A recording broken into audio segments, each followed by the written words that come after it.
Si tu viens un jour de tempête, sur les côtes du Connemara en Irlande, tu seras surpris par la violence du vent.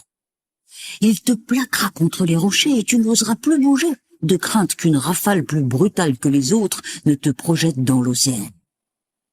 Les vagues ici sont aussi hautes que des cathédrales, et elles viennent se fracasser au pied des falaises dans un bruit assourdissant. Si tu aimes ce qui donne des petits frissons de peur et de plaisir en même temps, tu ne seras pas déçu. Ce spectacle impressionnant de beauté te laissera, crois-moi, une émotion si forte que tu ne pourras jamais l'oublier. Seulement, à cet endroit sauvage, la navigation est très dangereuse. Et l'on comprend pourquoi les marins-pêcheurs, après une semaine passée en mer, ont tant besoin de se distraire. Aussi, dès qu'ils mettent pied à terre, ils se précipitent au pub du port pour se réconforter dans de grandes lampées de bière et pour danser la gigue avec leurs femmes. Pour danser la gigue, il faut rester bien droit, comme si tu avais avalé un parapluie. Garder les bras le long du corps, faire des rondes jambes et surtout ne pas sourire. Je me demande si ce n'est pas ça le plus difficile. À Kilshannon, le petit port de pêche où se passe mon histoire, il n'y a que 3 musiciens. Le vieux Liam McLean au violon, Kevin O'Neill à la cornemuse et le petit Mickey O'Hara au tambourin.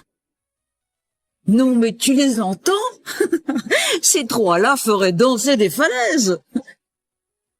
C'est une grande île, l'Irlande, tu sais. On l'appelle aussi l'île verte ou l'île enchantée.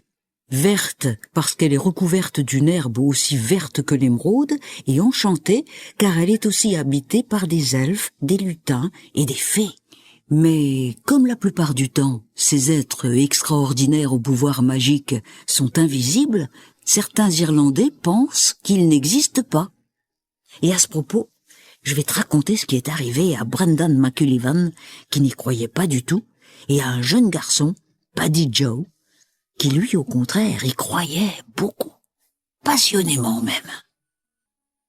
Brendan McCullivan était capitaine d'un bateau de pêche. Ce solide gaillard, marié et père de 5 petites filles, ne manquait pas de courage et d'ardeur au travail, mais il avait un caractère insupportable. Il ne cessait de râler à longueur de journée après ses petites filles qui, paraît-il, riaient pour 3 fois rien, après sa femme qui, disait-il, n'avait même pas été capable de lui donner un fils, et même après les poissons qui, selon lui, abîmaient ses filets. Mais ses colères les plus bouillonnantes, il les réservait à ses matelots. Chaque fois qu'il les surprenait à parler entre eux de la fameuse légende du manteau de Brigitte, il devenait fou. Fou de rage. Et quand je te dis fou, je n'exagère pas, il en aurait presque mangé sa casquette. Le manteau de Brigitte est une coutume très ancienne. La veille de la Sainte Brigitte, tout le monde ici place dehors, devant sa maison, un petit morceau de tissu. Ça doit être joli vu d'en haut, imagine. L'Irlande entière comme revêtue d'un immense manteau en patchwork de 1000 couleurs. On dit que la Sainte, en parcourant l'île cette nuit-là, ne manque pas de toucher et de bénir chacun de ces petits bouts de tissu pour qu'ils protègent des dangers de l'océan. Voilà pourquoi, ici, dans le Connemara, tous les marins en portent un sur eux. Tous, sauf un. McCullivan, évidemment. Dès qu'il apercevait un morceau du célèbre manteau dépassé de la poche d'un de ses matelots, il l'arrachait et le balançait par-dessus bord en ricanant. Ah, il aurait bien voulu pouvoir leur interdire d'y croire à cette jolie coutume. De l'autre côté du village vivait un jeune orphelin très sympathique, lui. Son vrai nom était Patrick Joseph O'Connor, mais pour faire plus court, on l'appelait Patty Joe. Il était encore bébé quand son papa pêcheur avait disparu en mer. Sa maman en mourut de chagrin peu de temps après et le petit Patty Joe avait donc été confié à sa grand-mère, Molly O'Connor. Ils habitaient au sommet d'une falaise, fouettés à longueur d'année par le vent. Leur petite maison était badigeonnée à la chaux blanche, couverte d'un toit de chaume et entourée de petits murets de pierre, comme elles le sont presque toutes dans la région. Seulement, celle de Patty Joe et de sa grand-mère était presque en ruine, et on se demandait toujours comment elle pouvait tenir encore debout. L'hiver, l'air glacé se faufilait partout, et la tourbe dans leurs poils avait du mal à les réchauffer. Alors souvent, pour avoir moins froid, ils se couchaient tout habillés. La tourbe, tu vois, c'est juste un mélange de terre et de racines. Une fois séchée, elle brûle comme du charbon, mais elle ne chauffe pas aussi bien. L'avantage pour les gens pauvres en Irlande, c'est qu'elle ne coûte pas un sou, puisqu'on peut la trouver dans la nature un peu partout.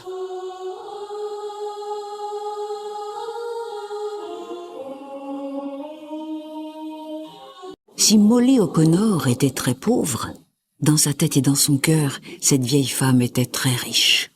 Riche de belles qualités comme la générosité, la sensibilité, le sens de l'humour. Et en plus, elle connaissait un tas de choses sur les elfes, les lutins et les fées qui habitaient l'île. Elle préférait les raconter à son petit-fils quand venait le soir, car elle trouvait que les ombres mystérieuses, le sifflement du vent et le grondement des vagues convenaient mieux à l'univers magique du petit peuple enchanté. Et Patty Joe, émerveillée, avait toujours 1000 questions à lui poser. « Et les elfes, dis-moi, c'est vrai qu'ils sont petits. »« Minuscules, je te dis. Ils sont souvent vieux, leurs oreilles sont très pointues, et ils ont les cheveux roux. Nous sommes beaucoup ici en Irlande à avoir les cheveux roux, mais ceux des elfes, mon petit Paddy, sont quasiment orange, couleur de feu. Ne va pas t'imaginer qu'ils se montrent à n'importe qui, oh que non. Seulement à ceux qui croient dur comme fer qu'ils existent, sinon ils restent invisibles. J'ai toujours entendu dire que ce sont eux, les véritables propriétaires de l'Irlande, qu'ils tolèrent notre présence à condition qu'on les laisse tranquilles. Alors, si tu ne veux pas avoir de sérieux ennuis avec eux, mon Paddy, méfie-toi des buissons d'épines, des rochers aussi, surtout ceux qui ont une forme étrange.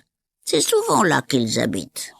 Bon, allez, essaie de dormir maintenant, mon petit Paddy d'amour. Allez. Seulement, son petit Paddy d'amour n'en avait pas du tout envie. Mais dis-moi, les elfes, ceux qui jouent de la flûte au pied des arcs-en-ciel, c'est vrai que leur musique a des pouvoirs magiques? Oui, c'est vrai. À certains, elle fait faire des choses incroyables. Des choses qu'ils ne pensaient pas possibles. Et à d'autres, eh bien, elle les envoûte, les plonge dans un profond sommeil. S'il y en avait un qui pouvait passer par là, tiens, ça me rendrait bien service ce soir.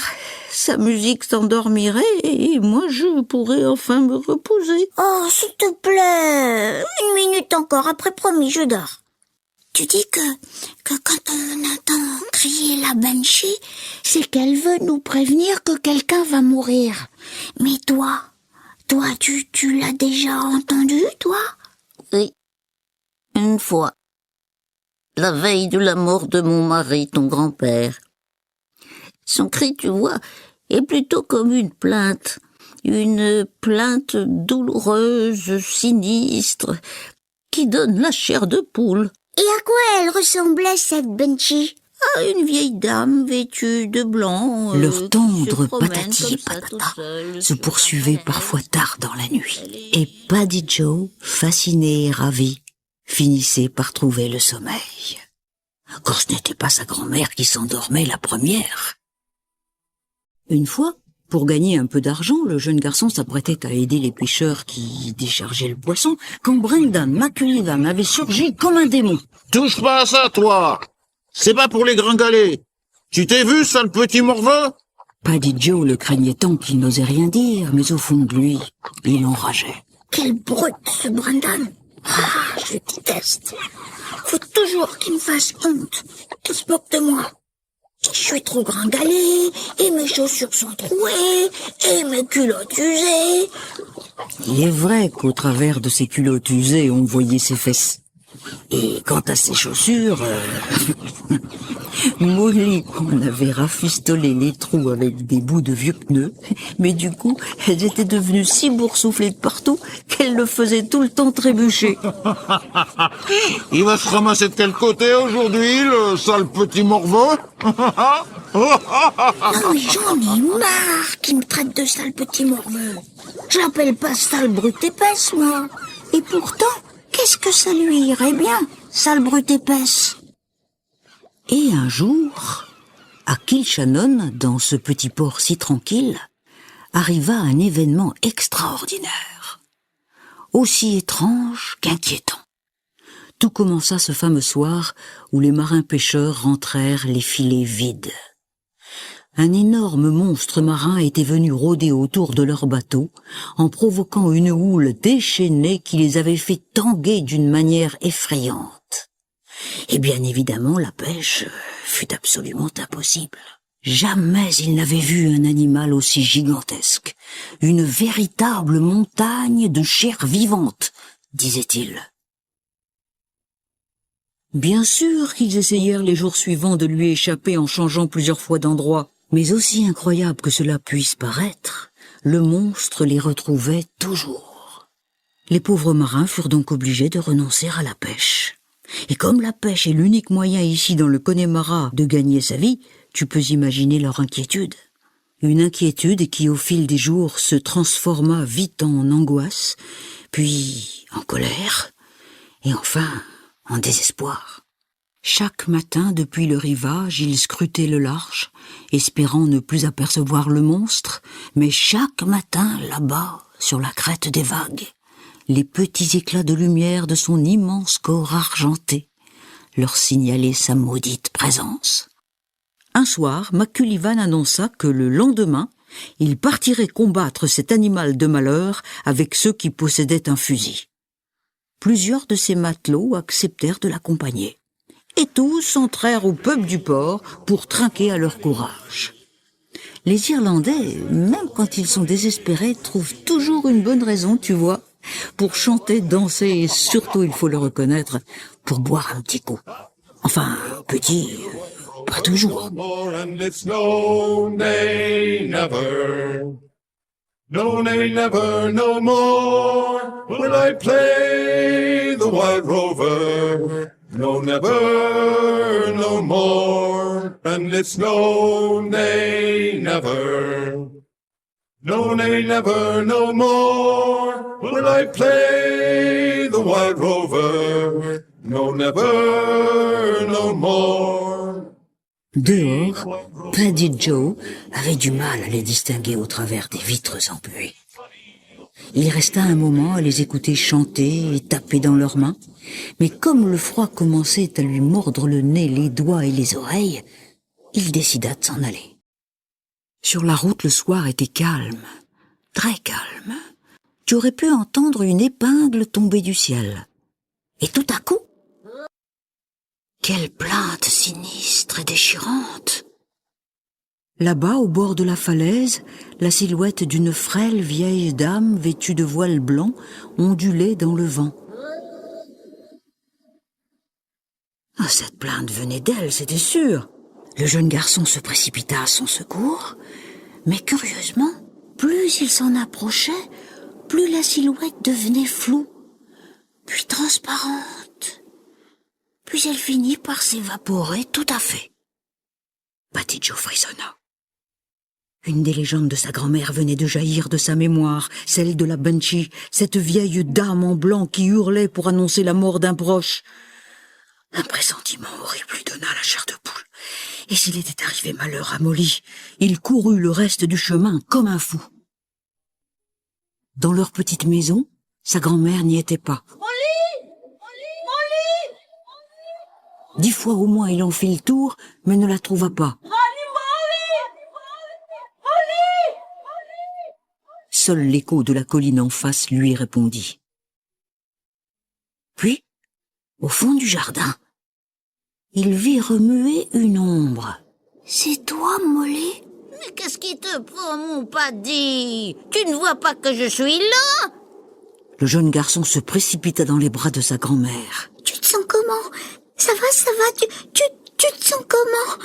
Attends, c'est pour me demander ça que tu hurlais comme si le diable t'avait montré ses fesses? T'es tombé sur la tête! J'ai entendu la belchie, dit-il en la serrant plus fort encore. Molly fronça les sourcils. Puis après un petit silence, elle se racla la gorge.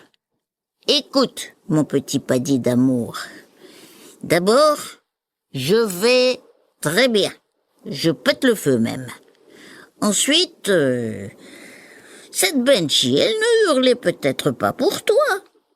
Tu sais, si on l'entend de si loin, c'est que beaucoup de gens peuvent l'entendre aussi. Tiens, rentre donc de la tourbe. Le poêle ne va pas s'allumer tout seul. Le lendemain, en sortant de l'école, Paddy Joe fut étonné de trouver tout un attroupement sur le port. Le bateau de Brandon McCullivan était de retour. Les gens du village parlaient avec l'équipage, mais à voix basse, comme si quelque chose de grave s'était passé. Ce n'est qu'en découvrant les visages en pleurs de la femme de Brandon et de leurs 5 petites filles qu'il comprit le drame. McCullivan s'était noyé.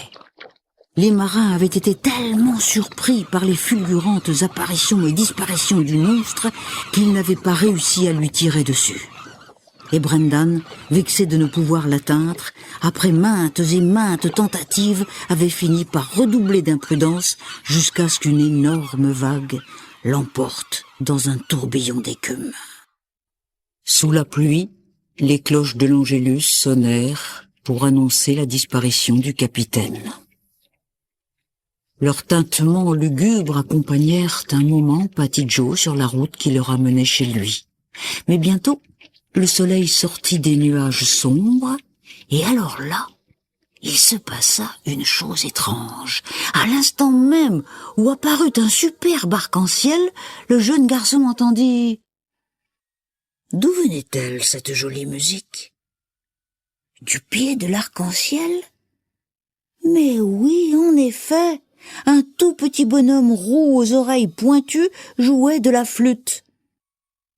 Paddy Joe le félicita, le petit bonhomme alors lui sourit et lui tendit sa flûte. « Tiens, elle est pour toi. »« Merci, c'est gentil, mais je ne sais pas jouer. » Souffle et tu verras bien. Sa musique a certains pouvoirs sur les hommes, mais sur les gros poissons aussi, et même les plus monstrueux. » insista-t-il en le fixant intensément. Paddy Joe admira la flûte que le soleil faisait briller dans ses mains, et quand il leva les yeux pour le remercier encore, le petit bonhomme avait disparu, comme par magie, comme dans les histoires de Molly. Si tu avais vu son sourire rayonnant quand il comprit qu'il venait de rencontrer pour la première fois de sa vie un elfe du petit peuple enchanté.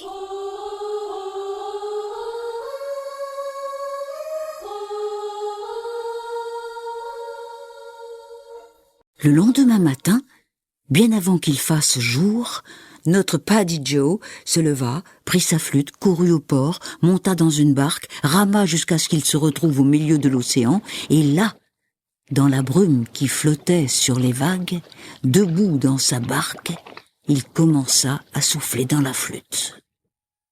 Dès les premières notes de la mélodie, la surface de l'eau se calma aussitôt, et la redoutable montagne de chair vivante apparut. Mais contrairement à ce que les marins racontaient, elle n'avait pas surgi brutalement dans d'effroyables turbulences. Non, elle était sortie lentement, très lentement, comme au ralenti, sans faire d'éclaboussure ni de bruit. Elle rôda ensuite autour de la petite barque, et de plus en plus près, jusqu'à la frôler. Paddy Joe aurait dû être transi de peur, tu ne crois pas? Eh bien non. Depuis qu'il s'était réveillé ce matin, il agissait bizarrement, comme s'il ne se rendait pas du tout compte du danger, et surtout comme s'il obéissait à une sorte de force mystérieuse et irrésistible. Le monstre maintenant ne bougeait plus. Il paraissait envoûté, complètement envoûté par la magie de cette musique. Quand la mélodie s'arrêta, le monstre marin se réveilla.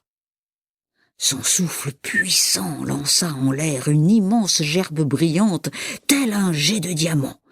Puis, il s'enfonça dans les flots et disparut. Disparut pour toujours. Un peu plus tard, en revenant au port, le jeune garçon fut attiré par quelque chose sur un rocher. Plus il s'en approchait, plus cette chose ressemblait à un corps. Oui, et au corps d'un homme. Et quand il fut tout près, il reconnut tout de suite le costume de marin déchiré en 1000 morceaux. Ce corps de noyé était celui de Brendan McSullivan. Paddy Joe se mit alors à le secouer, à le retourner, et même à lui donner de grandes claques, comme s'il espérait pouvoir le ranimer.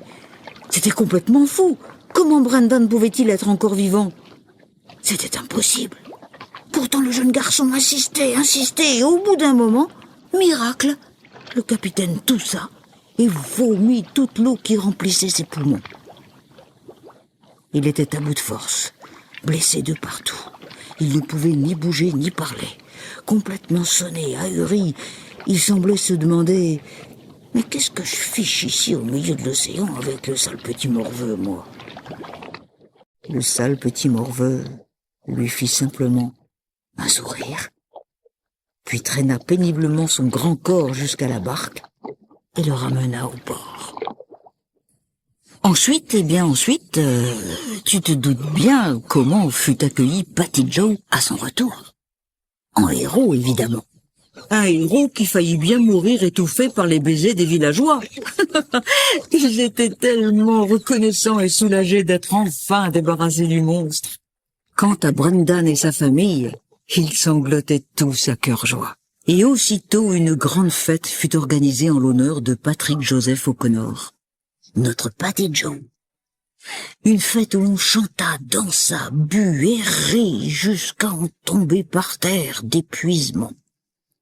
Une vraie fête, quoi, comme seuls les Irlandais savent la faire. Puis le petit port de Kilshannon retrouva sa tranquillité, et tous ses habitants reprirent leurs petites habitudes. Enfin tous, sauf un, Brendan McSullivan.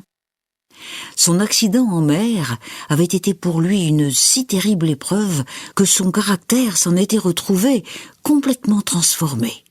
Il se montrait à présent si généreux et doux qu'on ne le reconnaissait plus. Pour remercier Paddy Joe de lui avoir sauvé la vie, Brendan l'avait recueilli avec sa grand-mère dans sa famille. Et désormais, il chouchoutait son sale petit morveux comme un fils. Le fils qu'il avait toujours rêvé d'avoir. Mais ce qui finalement surprit le plus les gens d'ici fut de découvrir ce que faisait le capitaine à chaque retour de pêche. N'essaie pas de deviner, tu ne trouveras jamais. Sitôt descendu de son bateau, il rentrait vite chez lui, et là, installé devant la cheminée avec ses 5 petites filles et Paddy Joe, il demandait gentiment à Molly si elle voulait bien raconter encore et encore ce qu'elle savait sur les elfes, les lutins et les fées. Tu as du mal à le croire, hein? Et pourtant c'est vrai.